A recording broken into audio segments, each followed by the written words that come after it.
Jadi di dalam konteks ini bukan soal membela siapa, tidak. Tapi bahwa kami dalam posisi ini adalah menjelaskan sebagai sebuah lembaga yang memiliki dokumen ini mahasiswa kami dulu atau tidak dan lulus atau tidak. Itu sudah kami jelaskan dan Joko Widodo itu lulus pada November ya, 5 November 1985 sesuai dengan catatan di dokumen Fakultas Kehutanan ya. Jadi saya kira itu teman-teman, kita tidak akan masuk ke dalam polemik, terutama polemik di sosial media. Dasar kami bukan interpretasi terhadap apa yang disampaikan orang satu ke orang lain, tapi dasar kami adalah data yang kami punya. Begitu saya kira dari kami kita cukupkan ya. Kemudian kami juga sampaikan, kami punya press release apabila ada keinginan untuk kami menunjukkan data-data itu secara detail, secara telanjang itu, kami bertanya, kami harus, ini siapa yang paling berhak untuk membaca dokumen kami. Tidak semua orang bisa datang dan kemudian melihat semua ya. Nah nanti silakan persilakan apabila nanti kemudian ada proses pengadilan atau apapun, UGM siap. Misalnya sebagai saksi ya, kami siap. Gitu. Kami yang akan kami. Jadi di dalam konteks ini bukan soal membela siapa.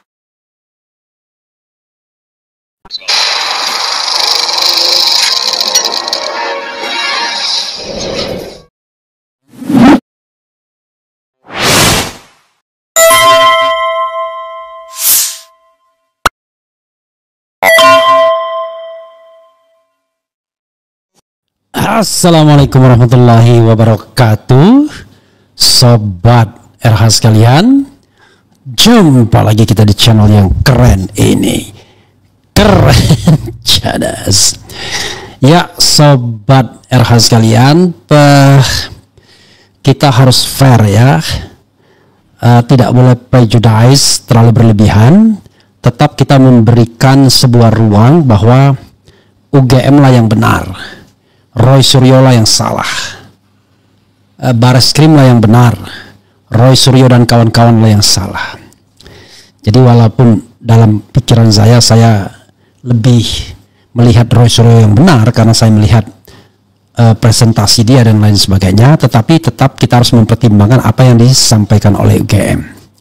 Jadi tadi sepertinya Wakil Rektor 1 ya, Universitas Gadjah Mada, kalau tidak salah ya, ini Profesor Wening itu ya, atau ini Jubir, tahu nggak ding? Ini Profesor Wening, tapi correct me if I'm wrong ya. Jadi sobat era sekalian, dia mengatakan ya UGM itu ya dasarnya adalah bukan interpretasi tapi data yang kami punya. Nah ini yang kemudian sebenarnya kan yang diminta transparansi dari UGM. Kalau memang berdasarkan data, kenapa kok rasanya ya seperti keberatan memberikan data? This is the question gitu ya. Sampai kemudian skripsi saja perlu dilindungi. Padahal skripsi itu ya sesuatu yang mestinya ya access to public. Semua orang harusnya bisa mengakses yang namanya skripsi. Tetapi kalau kemudian khawatir ada apa-apa dengan skripsi tersebut yang kemudian akan dianggap mengungkap rahasia besar memang, ya tentu kita akan bertanya, kok UGM begitu caranya ngomong berdasarkan data tetapi at the same time berusaha melindungi berkas-berkas Jokowi. Karena terus terang sobat era sekalian, sepertinya kebobolan di press conference Dirtipidum. Dan di press conference Dirtipidum itu terlihat tuh pernah di-spill oleh Rismon Sianipar, ternyata yang dilingkari adalah sarjana muda. Nanti ambil ya datanya ya. Kemudian SKS-nya 122 cuma.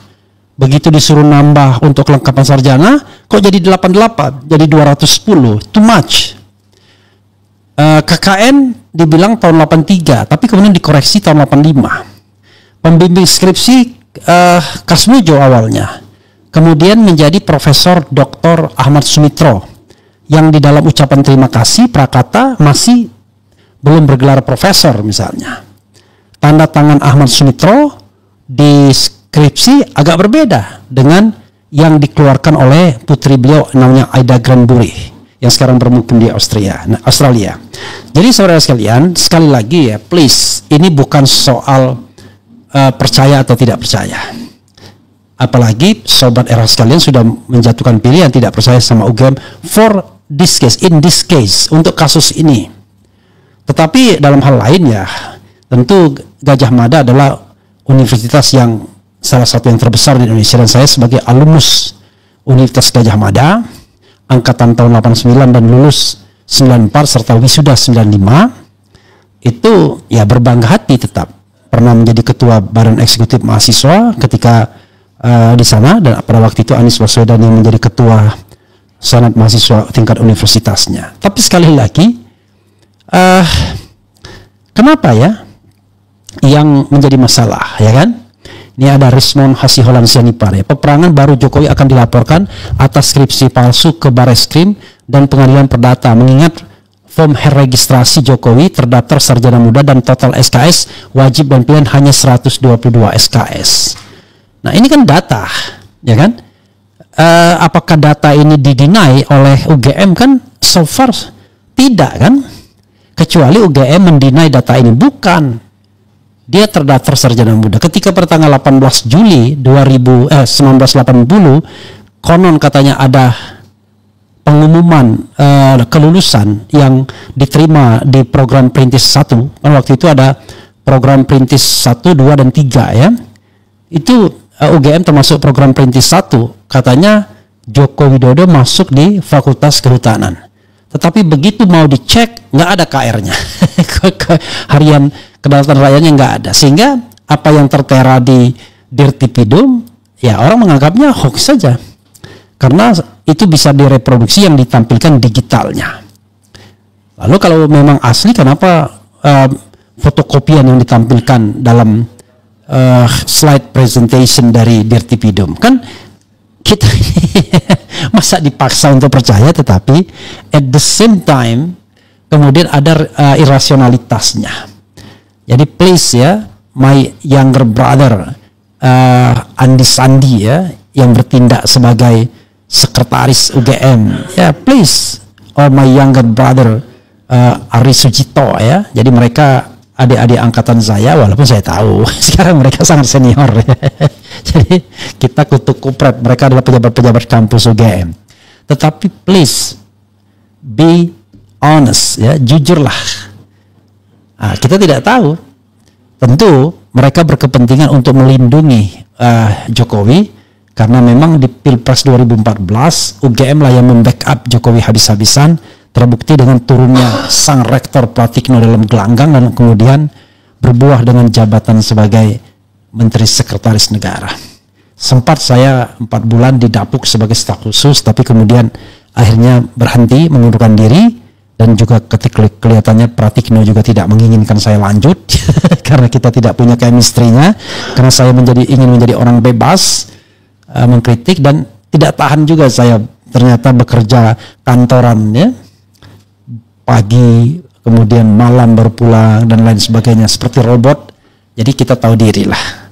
Saya mengundurkan diri hanya 4 bulan saja, apalagi dalam perjalanan ketika mengundurkan diri itu saya kemudian diangkat sebagai komisaris utama di sebuah BUMN dan tidak ada rangkap jabatan, no rangkap jabatan ya.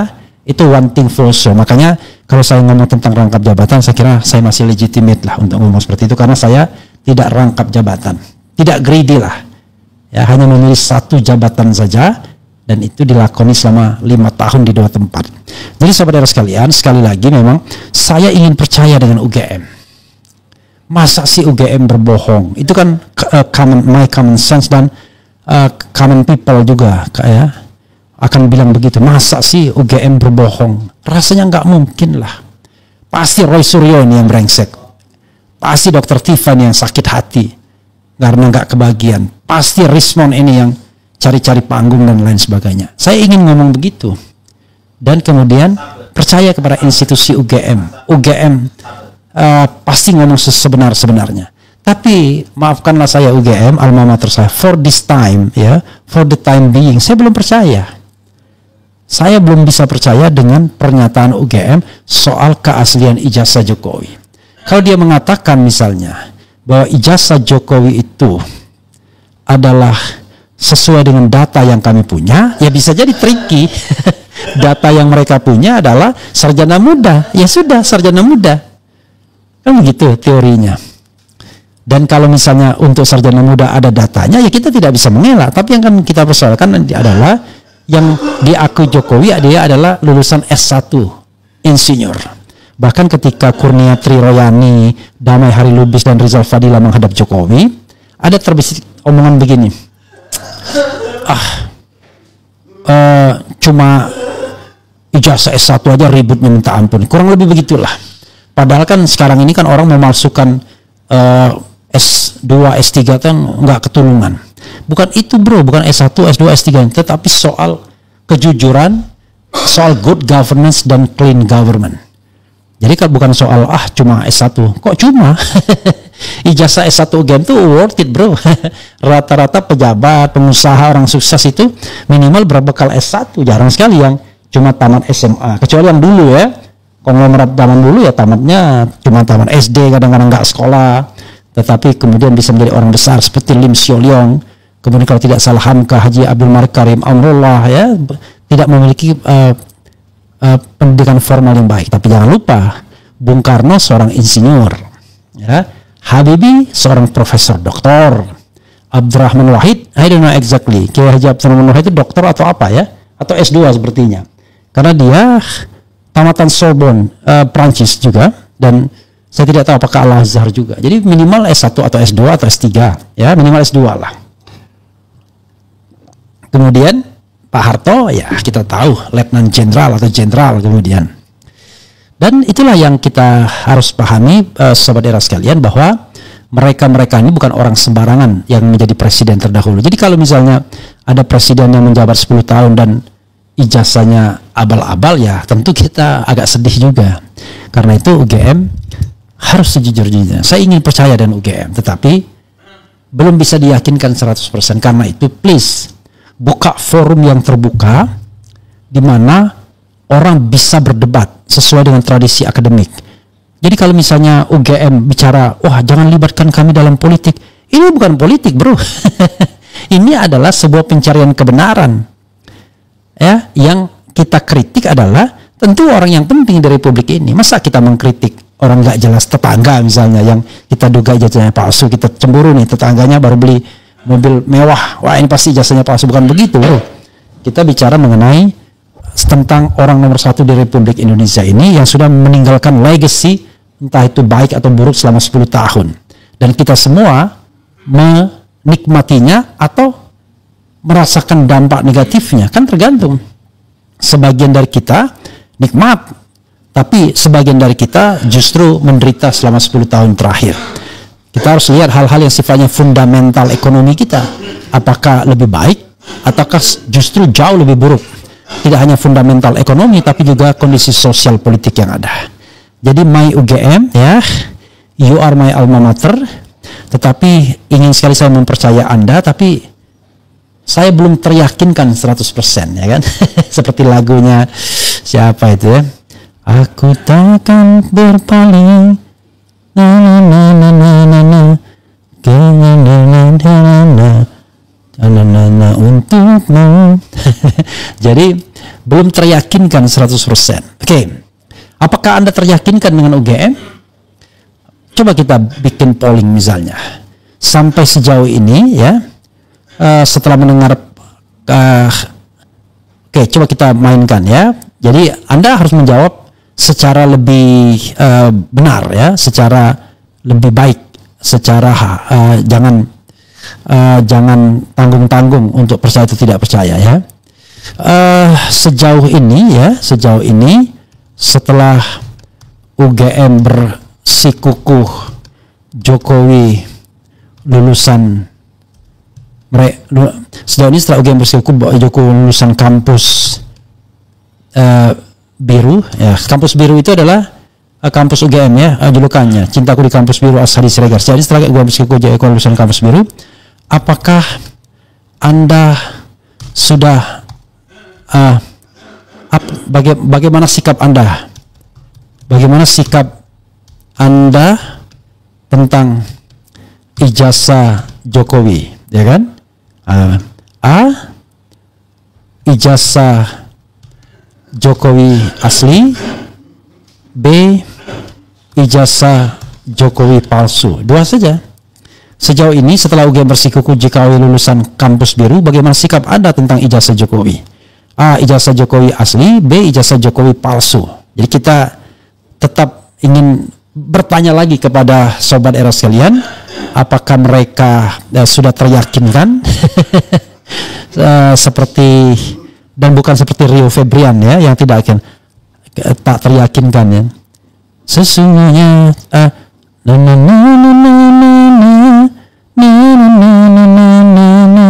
sesungguhnya cintamu hanya untuk diriku. Aku itu lagi ya gitu ya. Oke. Coba kita bacakan ya. Kalamululu alhamdulillahirabbil alamin. Ijazah goib. Sekarang bohong lagi bilang rakyat biasa tapi bisa ngatur polisi untuk periksa di Solo. Ini masalah kejujuran, bukan masalah kebencian, politik atau sara. Jangan dikait-kaitkan. Manusia beradab wajib menegakkan nilai kejujuran. Ya itulah. Apa motif Jokowi untuk palsukan ijazahnya? This is the question. Jadi saya diceritakan Roy Suryo, teman dia mengingatkan, "Mbok ya jangan begitu toh Mas." Kurang lebih ya, saya nggak usah lah pakai ijazah itu S1. Ya tapi kan nggak keren. Nah, itu gitu ya. Artinya it could be possible dia tidak S1 sesungguhnya. Tapi kalau melamar wali kota cuman berbekal D3 kan nggak keren banget begitu. Bahkan sekarang ini wah, menjadi ketua umum Golkar jadi ditambahin gelarnya kan doktor, walaupun kemudian kontroversial akhirnya. Kemudian kenapa tidak UGM yang dilaporkan? Kan yang mengeluarkan dan menyatakan asli UGM. Mohon jawabannya Bang. Sobat era sekalian, it is a choice, pilihan. Jadi bisa UGM yang dilaporkan, bisa Jokowi. Tapi kalau kita bicara mengenai yang namanya pertanggungjawaban pidana itu sifatnya pribadi, perseorangan. Kalau kita misalnya mendakwa UGM, misalnya dilaporkan melakukan tindak pidana, maka kita nanti akan tanya, UGM-nya siapa? Ya kan? Rektor kah? Mungkin saja rektor nggak tahu menahu. Jadi dia bukan orang yang sesungguhnya, kecuali kita tahu ada oknum UGM yang memasukkan. Dekan kehutanan. Jadi mereka bisa jadi orang-orang yang apa istilahnya? Orang-orang yang turut melakukan tindak pidana.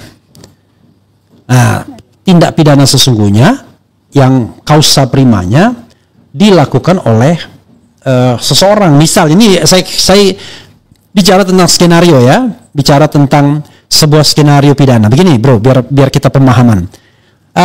Tindak pidana ini terjadi apa? Misalnya ya, kan harusnya memang yang melakukan tindak pidananya Jokowi. Ini saya kasih contoh lah ya. Ini contoh nih. J lah, yang melakukan tindak pidananya J. Karena J pengen melamar untuk jabatan publik. Gitu ya. Kalau misalnya benar. Lalu UGM itu membenarkan mensertifikasi karena ada hal yang terkait dengan relasi kekuasaan. Jadi dia turut. Bukan dia penyebab utamanya, paham ya? Jadi dia bukan orang yang menjadi intellectual dadernya. Ya istilahnya ya. Jadi otaknya bukan, dia hanya pak turut aja, cuman bu turut aja, hanya ikut-ikutan. Karena itu mereka bisa dipidanakan sebagai turut melakukan tindak pidana, bukan sebagai orang yang melakukan tindak pidana yang utama sebagai otaknya atau dalangnya, bukan. Tetapi kan itu kita bicara kalau perspektifnya pidana. Sekarang ini kita tidak bicara perspektif pidana, saya nggak suka. Saya bicara tentang perspektif pembuktian, apakah ijazah ini palsu atau tidak, asli atau tidak. Dan tidak UGM belum berhasil meyakinkan alumninya yang bernama Refli Harun untuk percaya ucapan UGM. Itu masalahnya. Kalau Bareskrim sudahlah, nggak usah dihitung for the time being ya, karena kita tidak bisa melihat ada independensi di sana dalam proses hukum yang kita tahu telanjang sekali. kita sodorkan peraturan Kapolri nomor 10 tahun 2009, udah jelas itu menyimpang semua. Kita sodorkan undang-undang perlindungan saksi dan korban pasal 10, udah menyimpang semua. Kita sodorkan Perma nomor 1 1956, menyimpang semua. Jadi kita sodorkan putusan-putusan Mahkamah Konstitusi, menyimpang semua. Jadi kita nggak bisa rely on for the time being law enforcer. Karena itu saya tidak mau melihat ini dalam perspektif pidana. Saya hanya mau melihat perspektif administrasi negara saja. Apakah ijazah ini asli atau tidak? Kan itu saja sesungguhnya. Tetapi sayangnya memang Pengadilan Negeri Solo tidak mau mengambil risiko dalam tanda kutip untuk take over agar ada titik terang terhadap kasus ini. Itu masalahnya, bro. Paham ya? Masalahnya di sana. Tidak berani mengambil risiko karena tadi terhegemoni. Jadi relasi kekuasaan antara Pengadilan Negeri Surakarta dan Jokowi masih besar. Mereka masih terhegemoni. Mereka masih underdog, mereka underbow, mereka masih khawatir, mereka masih takut dan lain sebagainya. Sehingga ujung-ujungnya apa? Dinyatakan tidak dapat diterima atau NO. Orang udah capek-capek bernegosiasi. Kalau dari awal pengadilan merasa tidak berwenang menyelesaikan kasus itu, ya sudah ngomong aja. Ngapain dia nyuruh orang bermediasi dan lain sebagainya. Padahal dia memberikan a green light, ya, santai. Kalau mediasinya gagal, kami juga akan tolak kok. Susah kan jadinya. Begitu sobat RH sekalian, ya. Coba kita bacakan lagi komentar sobat RH sekalian. Oknum rektorat UGM sekolahnya tinggi-tinggi cuman jadi germul, ya. Jikawi bukan anak presiden, bukan anak menteri, cuma orang kampung dia. Oke, maksudnya apa, nggak jelas ini. Saya rakyat biasa, bukan juga seorang sarjana, tapi untuk ijazah Pak Jokowi ini kok saya benar-benar tidak percaya kalau lulusan S1, apalagi UGM, sekelas lulusan UGM mosok bahasa Inggris belepotan. Nah itu nggak bisa juga. Karena ada anekdot di antara anak UGM. Anak UGM itu tidak bisa 3 hal, bahasa Inggris, pasang dasi, dan nyetir, ya kan? Tapi itu tidak berlaku buat Anies Baswedan at that time, ya, when he was a student, ya. Oke. Ijazah asli tapi palsu, sen kiri belok kanan, sudah tapi belum, 11.000 triliun SMK 6.000 unit, ya. Kemudian ciri khas menjilat, meski terbukti ribuan kali tuannya berbohong, mereka menutupi melindungi demi hal-hal yang tak abadi, ya. Sebagai contoh adalah fenomena Kasmujo. Udah jelas kan? Kasmujo itu seperti menelanjangi Jokowi. 2017 mengatakan, saya ingat betul, ya, bolak-balik dulu, galak kali, galak sekali Pak Kasmujo ini. Tapi saya berterima kasih kepada Bapak, berkat bimbingan Bapak di jurusan teknologi kayu, saya bisa menyelesaikan skripsi, walaupun saya tidak tahu berapa kali bolak-baliknya. Kan begitu. Lalu permulaan bilang, galak sekali, tapi sekarang Pak Kasmujo sudah bijak. Saya tidak tahu apakah Pak Kasmujo yang berubah ataukah saya yang berubah, katanya. Untuk di dalam pikirannya Jokowi pada waktu itu, so now I'm the president, you mau apa, ya kan? Walaupun I call you that you are my pembimbing skripsi, shut up, don't talk anything, kan begitu. Jangan ngomong apa-apa. Gitu persoalannya, bro, ya. Oke. Apalagi ini, ya, saya tidak suka ngata-ngatain, ya, tapi saya ingin berretorika saja. Apalagi nih, maju terus Pak Roy Suryo CS demi selamatkan dunia pendidikan kita. Apalagi nih, dari penggunaan ijazah palsu untuk jadi pejabat publik, garis miring presiden, bukan presiden, ya. Ayo minta Jokowi untuk mau diuji secara terbuka ijazah analognya. Kemudian nggak pakai drama melibatkan Roy CS, kalau hasilnya ternyata asli, salah satunya para termul akan berbangga sangat. Iyalah, ya kan? Ternyata asli, kan pengen begitu omongkan. Tetapi sekarang Anda tidak bisa firmly mengatakan ijazahnya asli, ya. Oke.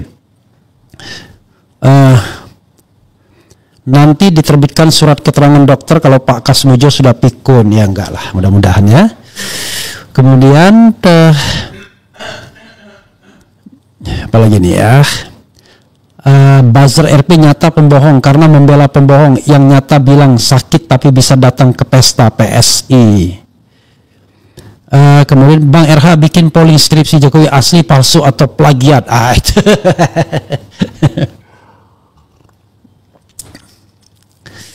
Kita ijazah saja kan, fokus kita di ijazah.